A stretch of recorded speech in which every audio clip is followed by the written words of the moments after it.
Vou convidá-los à oração inicial e aí daremos prosseguimento às palestras desta manhã, levando nossos pensamentos a nosso Mestre amado Jesus,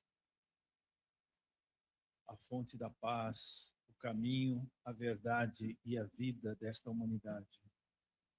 Agradecemos-te, Senhor, por mais um dia, pela oportunidade de estarmos aqui refletindo sobre as nossas vidas, sobre o caminho para a paz interior, que traga a paz aos nossos mundos, aqueles que acompanham nossos passos.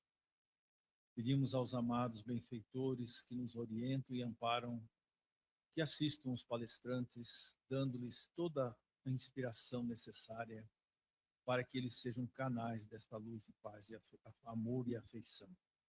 Que a vossa bondade envolva esse local, irradie-se através desse ambiente para todo o nosso amado Brasil e todo o nosso planeta. Assim seja, graças a Deus.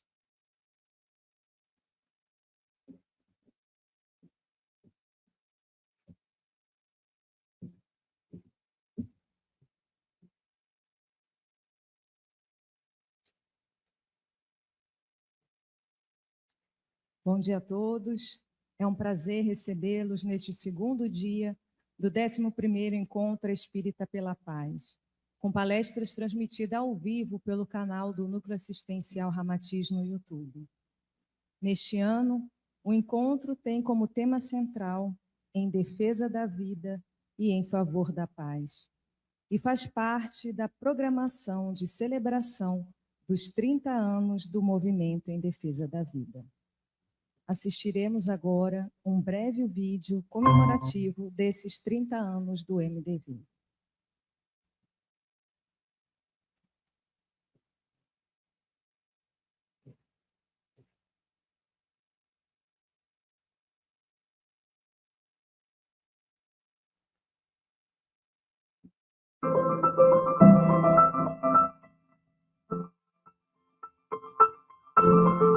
Há histórias que são medidas pelo tempo, outras pelo impacto que deixam na vida das pessoas. Há 30 anos, o Movimento em Defesa da Vida vem construindo uma trajetória marcada pela solidariedade, pelo acolhimento e pelo compromisso com aquilo que há de mais precioso, a vida. 30 anos de dedicação, 30 anos de trabalho, 30 anos de amor ao próximo. Ao longo dessa caminhada, o movimento se tornou um ponto de apoio para tantas pessoas que, em diferentes momentos, precisaram de amparo, orientação, esperança e uma mão estendida. Aqui, cada ação tem um significado. Cada atendimento, cada projeto, cada gesto de cuidado nasce do desejo genuíno de servir, porque transformar vidas não exige grandiosidade, exige presença, escuta, empatia e, acima de tudo, amor. O amor ao próximo é o que sustenta essa missão.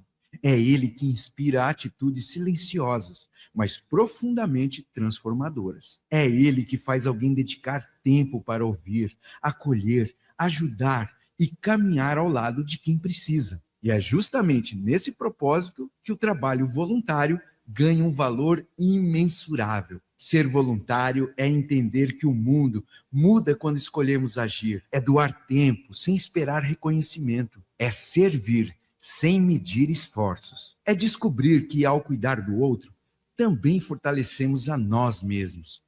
Nenhuma grande obra é construída sozinha. E durante esses 30 anos, o movimento em defesa da vida foi sustentado por pessoas que acreditaram no poder da união, da fraternidade e da compaixão.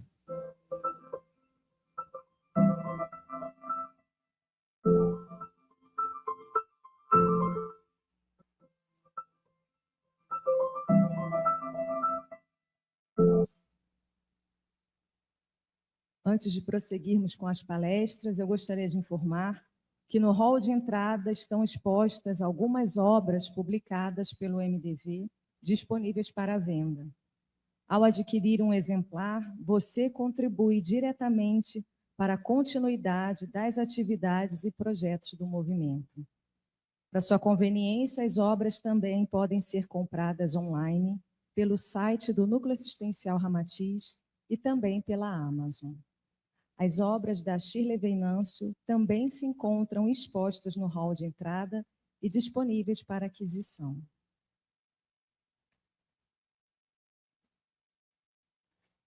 Iniciamos o ciclo de palestras da manhã de hoje com o palestrante Deninho Andrade. Deninho é natural de Bom Jardim, Pernambuco, e possui formação em matemática pela Universidade de Pernambuco. Nascido em berço de família protestante, ele foi professor da Escola Bíblica Dominical da Assembleia de Deus, vindo a se tornar espírita aos 27 anos, ao estudar sozinho o livro O Céu e o Inferno, de Allan Kardec.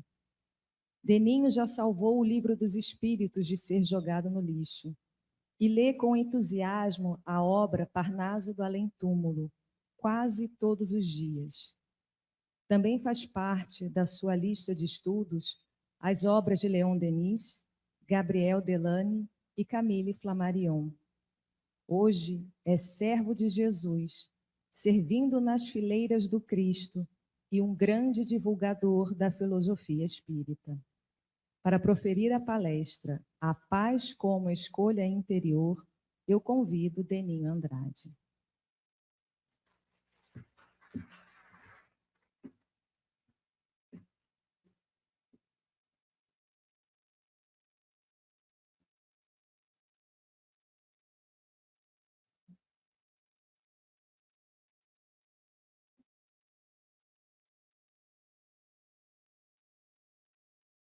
Meus amados irmãos, que Jesus nos abençoe hoje e sempre na nossa caminhada. Eu fico muito feliz, principalmente hoje aqui na cidade de Campo Grande, em Mato Grosso do Sul, porque nem nos meus melhores sonhos eu imaginava que hoje eu estaria andando pelo Brasil, divulgando a doutrina espírita, divulgando essa doutrina de luz, porque, como vocês viram, eu nasci e sou muito grato à Igreja Evangélica Assembleia de Deus. Igreja esta que, durante 27 anos, me viu crescer dentro dos seus atos. A igreja que me educou, tendo como livro a Bíblia Sagrada, claro, livro esse pelo qual minha mãe, como professora primária, ela me ensinou e me alfabetizou através desse livro. Literalmente, a Bíblia foi a minha cartilha, onde minha mãe me ensinou as primeiras letras. E quando eu vi hoje aqui lendo essa pequena biografia minha, eu fico muito feliz, porque todos os dias, eu tenho contato com as obras espíritas, com as palestras espíritas. E o tema de hoje, a paz, como o caminho da paz interior, é um tema muito oportuno. É uma coisa que mexe muito conosco. Eu peço por gentileza, só para diminuir a luz nos meus olhos, por favor, se puder diminuir um pouco, deixar um pouco mais tênue, por gentileza, se puder. Desde já eu fico muito agradecido, antes de mais nada, aos irmãos que me trouxeram lá de Pernambuco, me trouxeram aqui com vocês. E quando eu venho de lá para cá, eu venho com um único objetivo. Muito obrigado. Eu venho com um único objetivo, de dar o meu melhor para vocês. Eu aprendi que, quando se trata de trabalhar para Jesus, nós temos que dar o nosso melhor. Eu fui educado que, quando se trata de ser um trabalhador do Mestre, nós temos que dar sempre, não é de vez em quando, o nosso melhor. Porque nós escolhemos o caminho para a paz interior. Nós escolhemos para sermos o nosso guia o nosso modelo, Jesus de Nazaré. E quando eu olho para essas palavras, eu me lembro que, pelas mãos santas de Francisco Cândido Xavier, o Espírito Emmanuel o inspira para escrever uma das maiores obras da literatura de todos os tempos, na minha opinião. Essa obra, que pode até passar desapercebida pelos leitores aí do mundo atual, pode até ser um pouco esquecida hoje de falar nas tribunas das casas espíritas, de voltar ao retorno dessas grandes obras que vieram através do Chico para nós. É um dos maiores livros que eu já li na minha vida. Se chama Paulo e Estevão. E lá, no livro Paulo e Estevão, eu encontro uma passagem que é, no mínimo, muito interessante.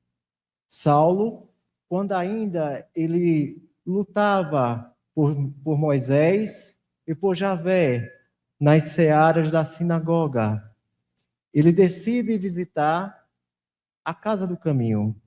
E quando ele chega lá, ele encontra a figura de Estevão, de Gesiel, outrora Estevão. E ali, Paulo, até então Saulo, ele entra numa dialética muito forte com aquele jovem. E ele fica encantado com o conhecimento de Estevão sobre as leis de Moisés. Não sabia ele que ali se tratava também de alguém que havia estudado todas aquelas questões da Torá. E ele resolve entrar em confronto com Estevão acerca das leis de Moisés e da interpretação da lei de Moisés. Para a surpresa dele, Gesiel começa agora a mostrar a Saulo de Tarso a nova revelação vinda através de Jesus. É claro que Saulo, no seu íntimo, nos diz o Espírito Emmanuel, que ele fica encantado com tanto conhecimento vindo daquele homem que estava num lugar muito simples. Mas ele, do alto do seu orgulho, ele vem para a sinagoga e decide, no seu coração, acabar com aquele movimento. No entanto, quando aqueles sentimentos eles começam a ficar mais quentes dentro daqueles corações, quando o jovem Saulo de Tarso ele decide que quer acabar com os irmãos da casa do caminho, porque eles encontram neles um oponente da lei de Moisés, o seu mestre, Gamaliel, ele diz: calma, Saulo, vamos arrefecer os ânimos, vamos ter mais cautela. Eu mesmo irei visitar essa casa. Eu mesmo irei à casa do caminho, que estava crescendo ali aos arredores de Jerusalém. E Gamaliel, ele resolve visitar aquele lugar. Gamaliel vai, é bem recebido por Pedro. Pedro dá boas-vindas àquele homem que era tão importante dentro da religião, dentro daquele movimento, daquele momento ali naquele local. Pedro sabia que estava recebendo, dentro daquele espaço simples, a maior figura que existia dentro do judaísmo na época. Gamaliel, ele ao contemplar aquele espaço muito simples, chão de terra batida, Gamaliel que estava já na sua terceira idade, as mãos já estavam engilhadas pelo tempo, a barba crescida, porém, o seu aspecto era de um homem muito sábio pelas existências da vida. Gamaliel entra na casa do caminho. Ele começa a contemplar agora que era realmente um local de muita paz.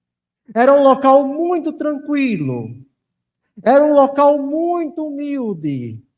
Era um local que, comparado com a sinagoga na qual ele estava acostumado a ensinar a lei mosaica, a ensinar a Torá para os futuros rabinos, em comparação com aquele local, a primeira igreja nascida em Jerusalém era o oposto em termos de questões materiais.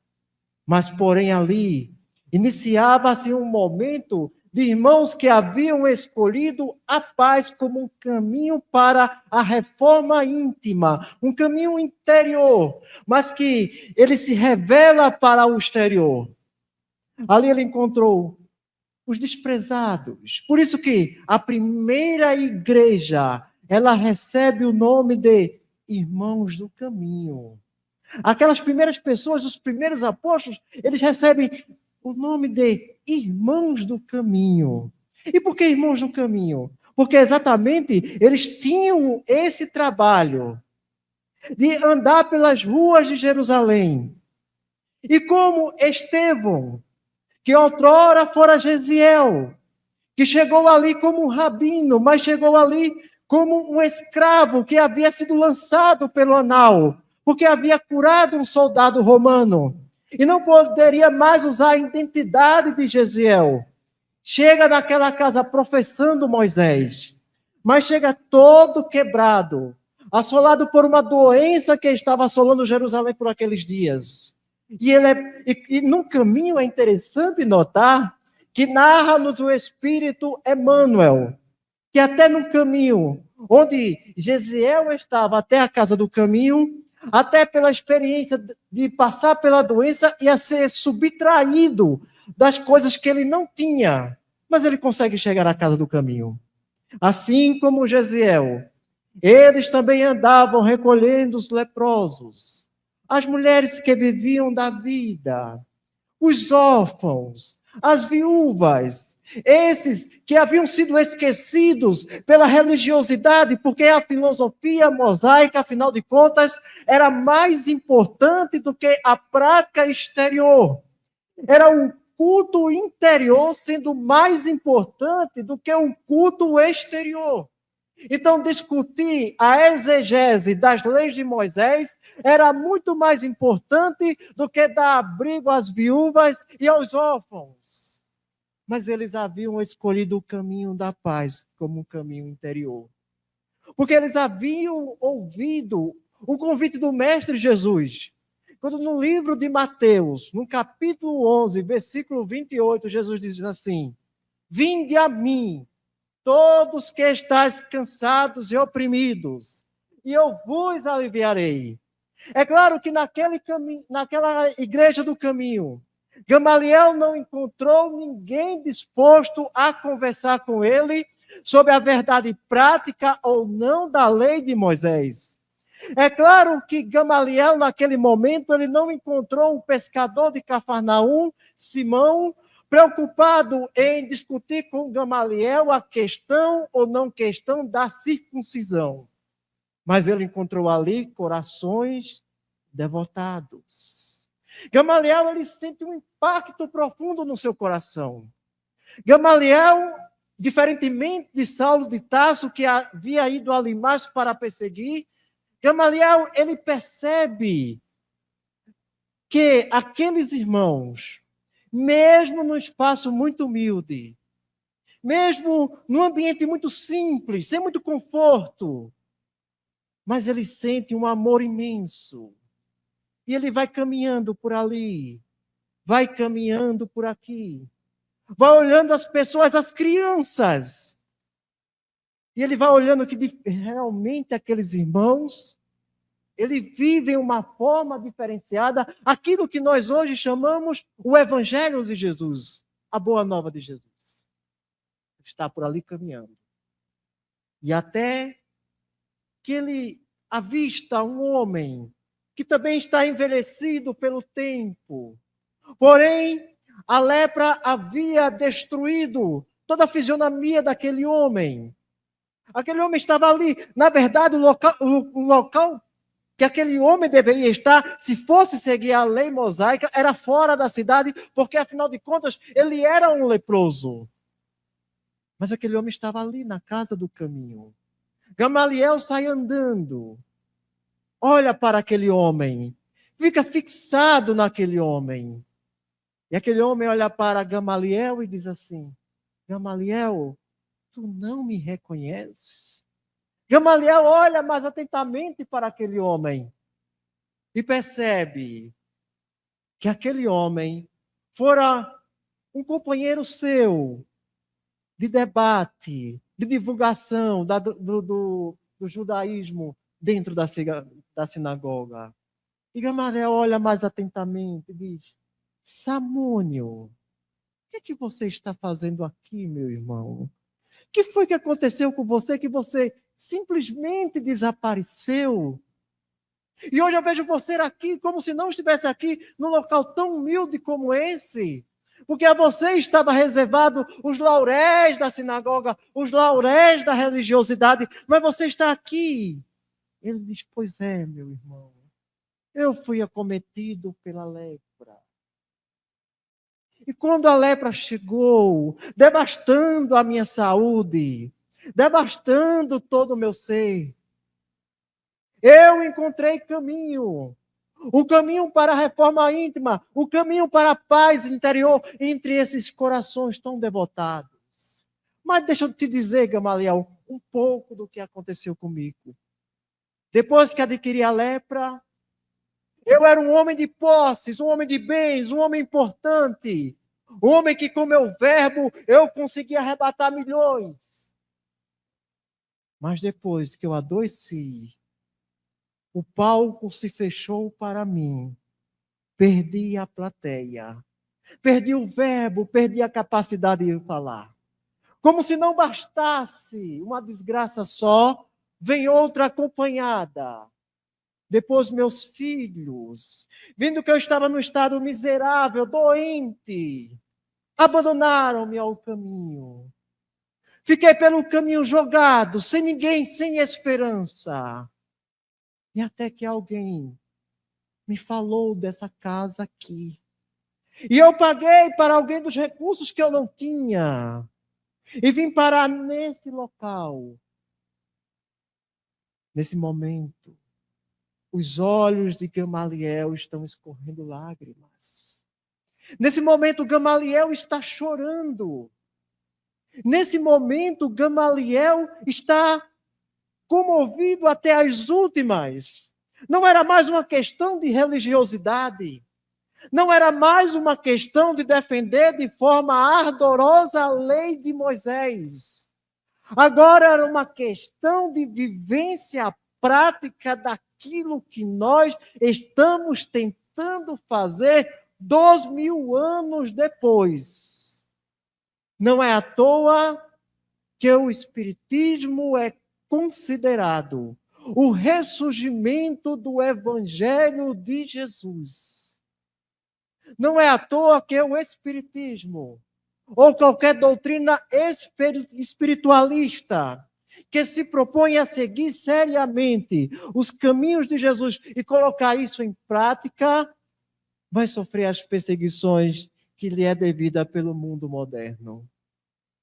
Mas quem disse que quando nós olhamos para Jesus, quem disse que pelo menos nós que estamos aqui nesta manhã com o nosso coração tão devotado, quem disse que nós estamos preocupados com os aplausos do mundo? Quem disse que nós estamos preocupados por uma questão de céu, de inferno, uma questão que sempre atormentou, tirando a paz íntima das pessoas, esse convívio eterno de não só morrer, mas para onde eu vou depois de morrer? E qual não é a surpresa de muitos? Quando, recentemente, alguém parou e me disse assim: mas me diga uma coisa, você que outrora frequentava a Assembleia de Deus, você que outrora foi professor, você que deixou a carreira eclesiástica, você que deixou tudo isso para trás, hoje é considerado apóstata por alguns. Me diga uma coisa, lá no Espiritismo, você tem certeza da sua salvação? Porque essa é a preocupação de muitos. E vocês não sabem o quanto isso é sério. Vocês não sabem o quanto isso consegue mover o homem.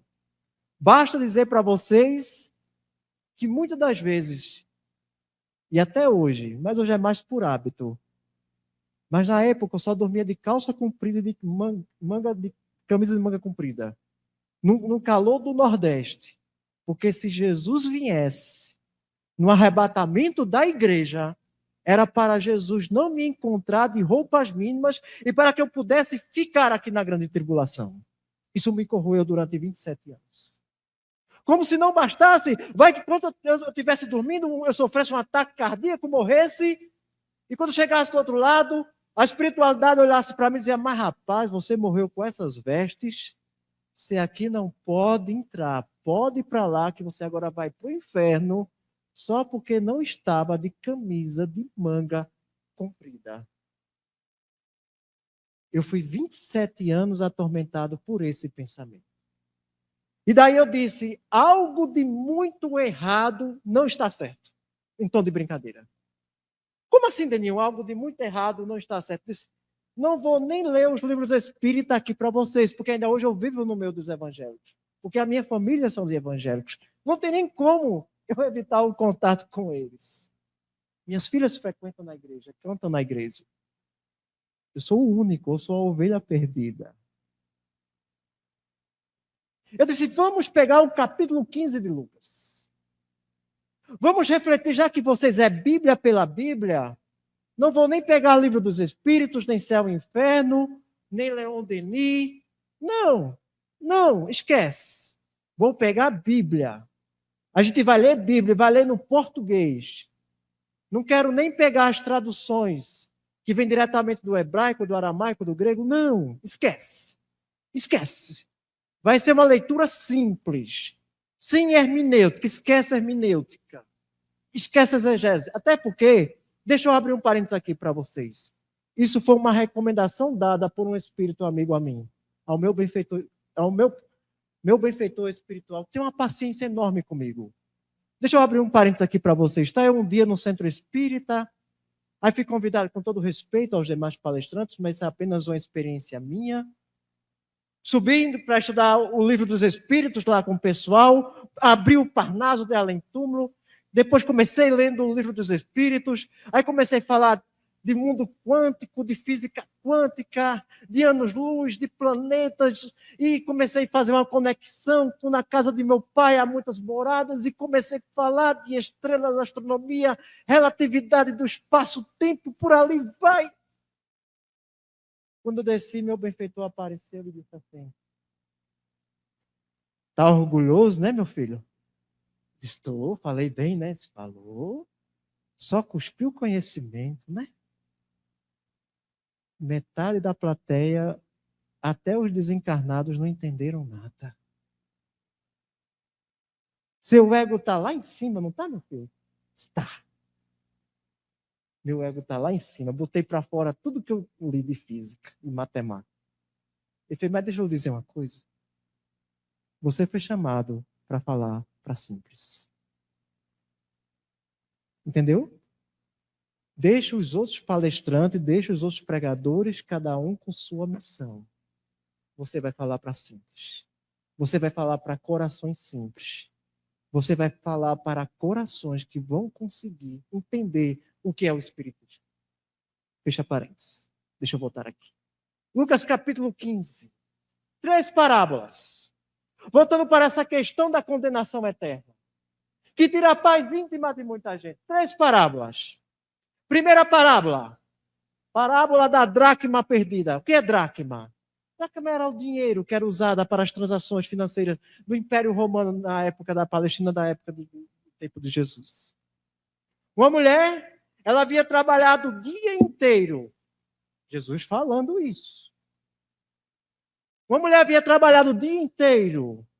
E ela ganhou uma dracma, um dinheiro, pelo seu dia de trabalho. Como se não bastasse. Ela chega em casa e perde seu dinheiro. E aqui eu tenho certeza que alguém já perdeu o dinheiro. E quando você perde dinheiro é uma coisa interessante. Quando você perde dinheiro, dá aquela sensação ruim dentro de você. E você, de todo jeito, quer achar aquele dinheiro e mexe na bolsa, mexe de novo, revira a bolsa, bota assim para baixo, bota tudo para cair, para ver se acha aquela moedinha, porque de fato aquilo perturba você. Quem já perdeu dinheiro sabe disso. Já vi pessoas que passou 4 horas na fila do Banco do Brasil só para explicar, cadê esses meus R$10? De que foi que isso aqui que o banco tirou da minha conta? Porque perder dinheiro não é bom. E aquela mulher, ela estava em estado de perturbação. Aquela mulher, ela estava exaurida da sua paz, porque ela havia perdido o seu dia de trabalho, a sua dracma perdida. Procura ali, procura dali, revira daqui, revira dali. Jesus ensinando isso. De repente, aquela mulher num canto, que ela já nem tinha esperança mais de procurar o seu trabalho perdido, que representava aquele dinheiro. Era o seu dia de trabalho perdido, era o seu sustento do dia. E ela acha aquele dinheiro. E agora, outro sentimento invade aquela mulher, o sentimento de satisfação, o sentimento de alegria, o sentimento de reencontro pela dracma, pela uma única dracma, porque ela poderia dizer, não, vou deixar essa para lá, amanhã eu trabalho e vou conquistar outra, e vida que segue. Seguir o estoicismo que foi falado ontem, já que aquilo que eu não posso consertar, eu deixo para lá. Não. Ela se alegra pelo aquele dinheiro, um dinheiro mínimo, um dia de trabalho, mas ela está feliz. Aquela dracma somos nós. Jesus ensinando. E isso eu dizendo para os meus irmãos. Essa dracma somos nós. Não está satisfeita ainda? Não está? Não consegui provar? Realmente, não consegui ainda provar. E a questão aqui não é salvação. Parábola das 100 ovelhas. Isso é eu falando lá com eles. Estou tentando restaurar a paz de vocês, para vocês viverem em paz. Parábola das 100 ovelhas. Conta-nos Jesus, no mesmo capítulo 15 do Evangelho São Lucas, coisas simples, sem exegese, sem champignon, sem tempero, sem nada. Só a letra fria do Evangelho. Parábola das 100 ovelhas. Jesus falando. Um homem, ele sai no começo do dia, tem 100 ovelhas. E olha que a gente está falando dos tempos de Jesus. Aquelas ovelhas vão pastorear, passam um dia pastoreando. É final do dia, o sol está se pondo, é hora de recolher as ovelhas. Jesus contando. Passa uma, passa duas, passa 3 ovelhas, passa 4, passa 5, passa 6, passa 7. Aquele homem está lá contando, ele é o bom pastor. E como Jesus diz no capítulo 10 do Evangelho de João, o bom pastor dá a vida pelas suas ovelhas. Não é o contrário, não é a ovelha que dá a vida pelo pastor. É o bom pastor, Jesus se colocando no local do bom pastor, dizendo assim, o bom pastor dá a vida pelas suas ovelhas. Passa 30, passa 40, passa 50, passa 80, passa 90, e agora 91, 92, 93 ovelhas, 94, 95, 96, 97, 98, 99. Epa, não bateu caixa. Não bateu a contabilidade. Espera aí, foram 100 ovelhas que saíram no início do dia. Mas só retornaram 99. Está faltando uma. Olhem para mim agora. Se fosse eu no local daquele pastor, o que eu ia dizer? Eu ia olhar para o terreno pedregoso do deserto. Sol escaldante durante o dia. Nordeste é fichinha. A gente está falando de calor aí, vai, para ser bem otimista, 40 graus. Para ser bem otimista, a sombra. É feito Nordeste, só tem 4 estações bem definidas. Calor, mormaço, quentura e verão. É bem interessante. À noite inverte-se essa lógica, é um frio que despenca. O terreno é pedregoso, cheio de ladeiras. Aquele pastor poderia dizer assim, é uma ovelha só, vou deixar para lá, vou trabalhar amanhã com as 99. Além disso, tinha um perigo das feras dos campos, dos animais selvagens, perigo de toda sorte. Aquele pastor, ele tinha todas as razões possíveis do mundo para dizer assim, não, 99 já passaram, já está de bom tamanho, vou deixar para lá. Afinal de contas, uma não vai me fazer falta. Mas não, ele é o bom pastor.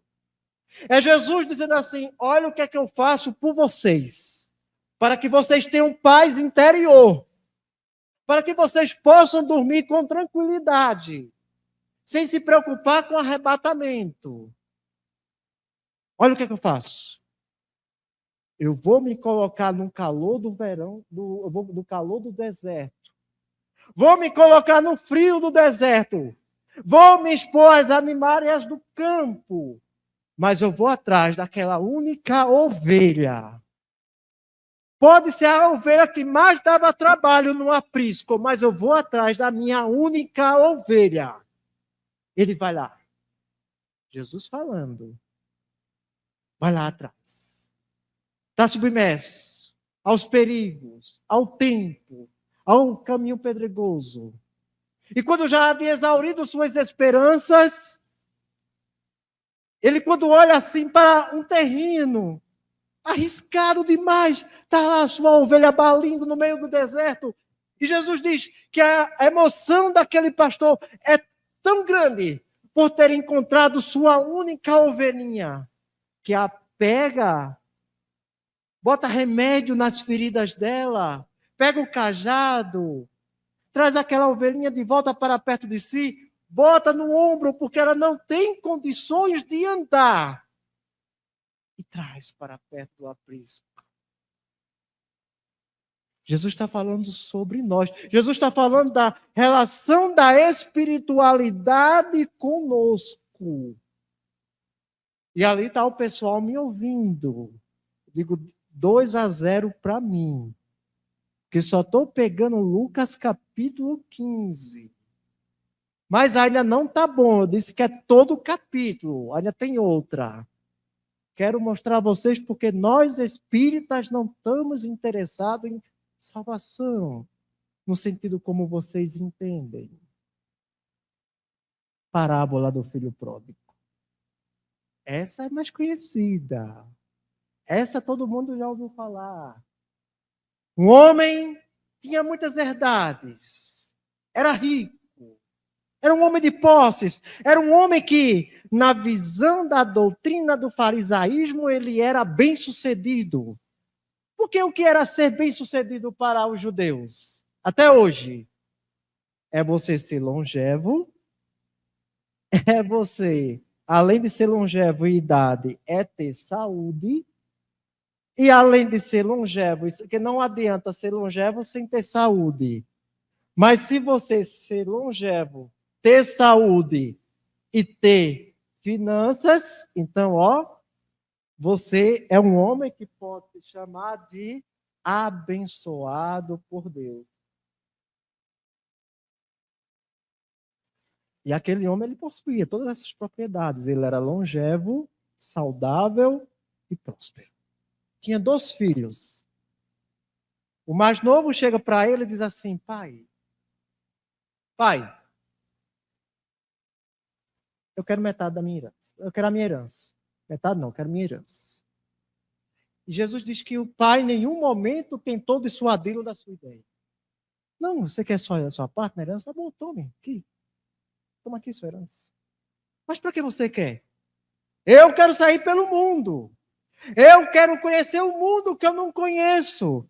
Eu quero viver uma vida nova, eu quero andar, eu quero passear, eu quero viver. Porque afinal, o que é viver? Com essa visão que nós temos de hoje, do ser bem-sucedido, viajar para lá, para cá, viver a vida, porque afinal a vida ela é curta demais para se perdê-la com coisas banais. E eu não sei o que as pessoas entendem com banalidade. E aquele jovem, ele pega a sua parte da riqueza.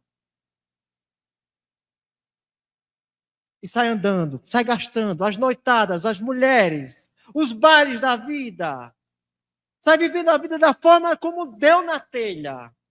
Sai gastando tudo sem se preocupar com amanhã. Porque ele vive o carpe diem na sua mais expressão literal. É viver o dia a dia como se tem. Então vamos viver, vamos gastar. Por isso que se chama a parábola do filho pródigo. Pródigo é uma pessoa que gasta sem controle. Se você der um cartão de crédito a ela, pode ser infinito, que ela vai gastar um infinito. Não sei como, mas ela chega lá. Não tem controle sobre as suas finanças. É o pródigo. Ele não pensava. Gastou tudo. Mas, de repente, se viu sem nada. Estava sem nada. Os amigos sumiram. A exemplo de Samônio. Porque quando você perde as coisas materiais, os amigos se afastam. Já não é mais a pessoa das noitadas, das baladas, das viagens. Os amigos desaparecem. Amigos entre aspas. A situação daquele jovem era tão miserável que ele chega um dia e não tem nada para comer, está longe da sua terra.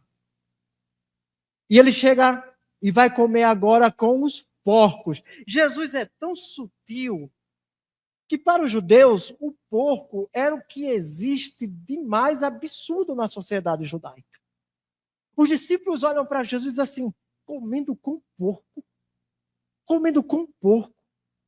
Porque o porco era considerado naquela sociedade o que era de mais imundo. Era sinônimo de imundície. Sim, ele estava comendo com os porcos. Mas mesmo lá comendo com os porcos, ele olha assim e começa a ver o seu estado miserável que ele se encontra. A lama que invade o seu corpo, o fedor que invade o seu corpo. E ele começa a pensar na casa do Pai. Ele começa a perceber que ao lado do Pai, ele nunca sabia o que era passar fome. Ele diz, oh meu Deus, que saudade da casa de meu pai. Na casa do meu pai eu nem sabia o que era passar fome, mas eu vou ter uma ideia. Levantar-me-ei, irei ter com meu pai, e direi, Pai, pequei contra os céus e perante ti. Já não sou digno de ser chamado de teu filho, mas recebe-me como um servo teu. E é isso que ele faz. Ele se levanta, ele não fica lamuriando, ele não fica chorando, ele não fica de cabisbaixo, não. Ele se levanta. Ele percorre, vai até a casa do Pai. E o mais interessante é Jesus ensinando. Quando ele aponta da montanha longínqua, o Pai está olhando para a montanha, esperando aquele filho. E ele chega agora perto do Pai em frangalhos. Não é mais aquele jovem bonito, aquele jovem vigoroso, perdeu massa, ficou magro. Se ajoelha diante do Pai e diz, Pai, pequei perante os céus e contra ti já não sou digno de ser chamado teu filho, mas recebe-me como teus servos. E o Pai diz, trazei-me a melhor túnica, a melhor veste e vesti este meu filho, que ele estava morto e reviveu. Ele estava perdido, mas foi achado. Eu nunca desisti de amar esse meu filho. Quando eu chego nessa parte, eu olho para os meus irmãos e digo a vocês, nós espíritas não queremos ser salvos. Nós só queremos hoje ser melhor do que ontem e amanhã ser melhor do que hoje.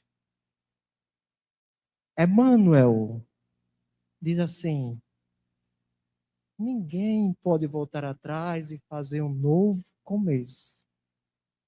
Mas qualquer um de nós pode recomeçar e fazer um novo. E daí vocês estão olhando para mim perguntando assim, como é que pode um menino que deixou o protestantismo,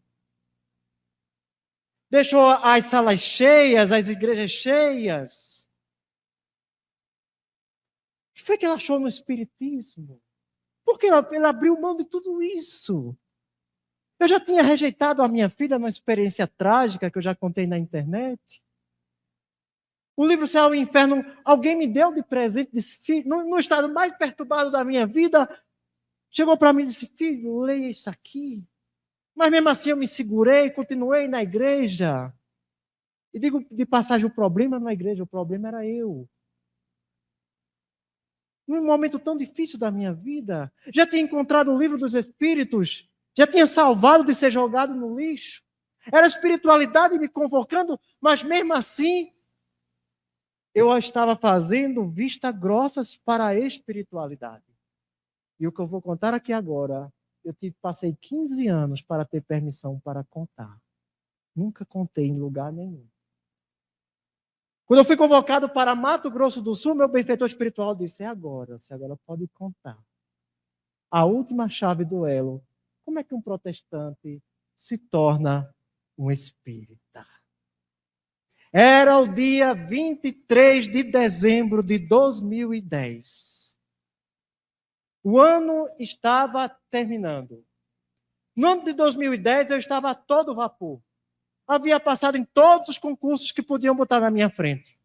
Havia saído da faculdade de matemática, que havia sido o meu sonho desde a infância, como um dos melhores alunos da turma, porque nunca tinha ficado numa final em sequer uma disciplina. Detalhe, trabalhava durante o dia, tinha que alimentar meus filhos, estudava pela madrugada, lia a Bíblia para ensinar na igreja. A vida não parava. Mas o ego subiu à minha cabeça. Estava passando de tudo que era concurso. Botava na minha frente, fazia, tirava logo nos primeiros lugares. Passei em concurso de prefeitura, de estado, passei no concurso do Banco do Brasil. O ego estava a 1000 na minha cabeça. Ano de 2010.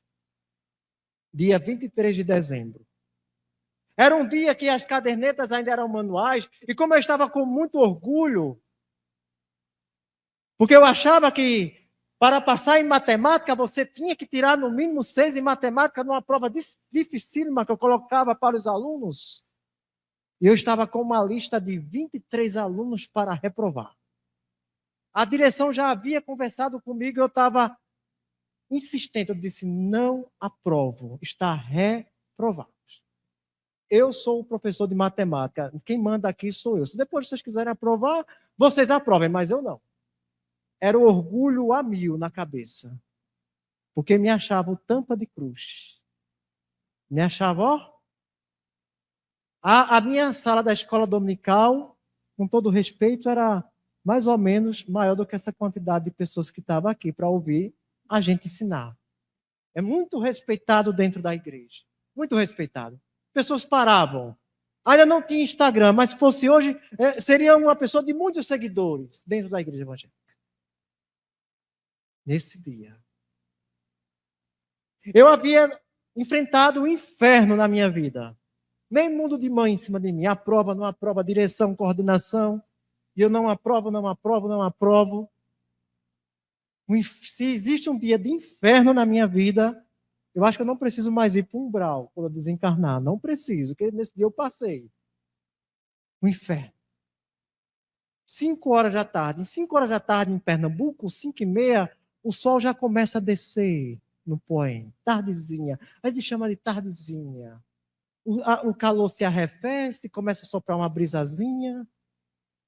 Parei minha moto. Quando chego na minha casa, num bairro pobre de Bom Jardim, eu vejo a minha companheira grávida de uma filha que eu estava rejeitando. A outra minha filha era pequenininha, estava só de calcinha, estava brincando com um menininho que estava só de cuequinha. E com ela estava conversando uma outra irmã da igreja. 2 irmãs da igreja conversando. Eu, quando olhei para a minha companheira que estava grávida, não queria aquela criança. Olhei para ela, olhei para aquela irmã, e de uma forma muito ríspida eu disse assim, muito mal educado, muito sem paz interior, cheio de religiosidade, mas sem Jesus no coração. E disse assim, eu não quero minha filha brincando com seu filho, não. Nessas vestes, não. Por favor, separa esses meninos e bota uma roupa da minha filha, que eu não quero. Falei mais grosso do que isso. Muito mal educado. Muito mal educado. Sentei na moto de novo, percebi que tinha explodido, além do que eu podia, perdi a paciência, perdi a razão. Saí ali, entardeceu, o sol baixou, ficou a noite, fui para uma praça de Bom Jardim, fiquei ali com os meus botões. De repente, eu só vi quando um espírito chegou perto de mim e disse assim: você se prepare, que agora, eles usaram uma expressão bíblica para mim, que agora você vai passar pelo val de Jaboque. Eu disse assim: não tem problema não, meu irmão, eu já estou lascado mesmo, o que vier, pode vir, que eu já estou... Tá bom, vai. Dei aquela respirada, não entendo nada de yoga, nem de budismo, nem de nada. Dei aquelas respiradas básicas. Quando anoiteceu, subi na moto, fui para casa, só que eu fui devagarzinho, porque já estava mais calmo. O ânimo era outro.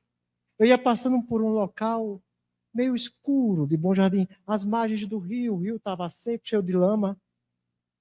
Só me lembro quando eu recebi uma pancada muito forte na cabeça.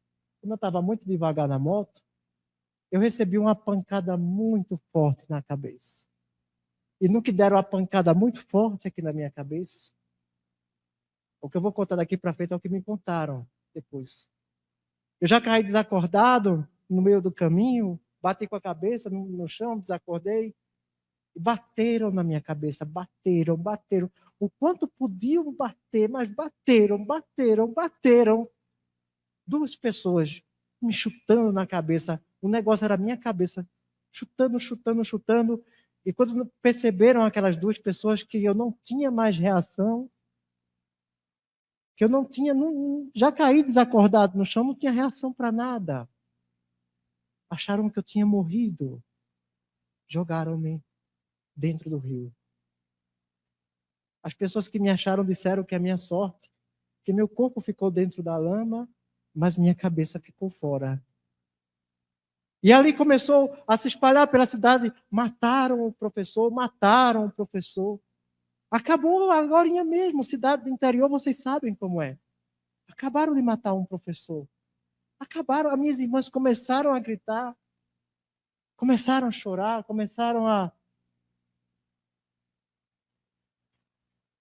As pessoas entraram ali, porque era... Lá na época não tinha SAMU, não tinha nada, eram as pessoas que moravam ali na região mesmo, que entraram ali dentro daqueles matos, cortando aquele capim-elefante, que corta a pessoa. Eu me lembro que nesse dia, eu estava com a camisa da minha formação de matemática, atrás era uma camisa vermelha, que eu gostava muito, tinha assim, matemática, e atrás tinha o símbolo da Universidade de Pernambuco. Me encontraram todo ensanguentado, todo quebrado. Me levaram às pressas para o hospital, desacordado. Não me lembro de nada. Todo machucado. Quando abro meus olhos no hospital, isso cheio de fezes, de urina, lama podre, todo ensanguentado, todo quebrado, que havia apanhado muito, na cabeça principalmente.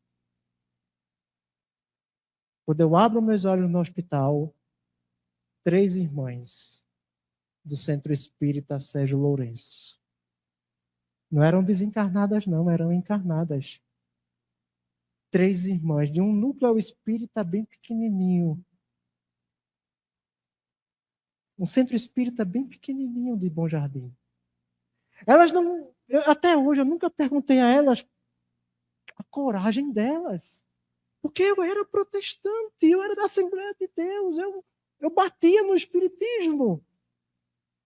Mas quando eu abri meus olhos, estavam 3 irmãs tirando minha camisa. Ô, meu irmão, fique calmo. A gente só quer lhe ajudar.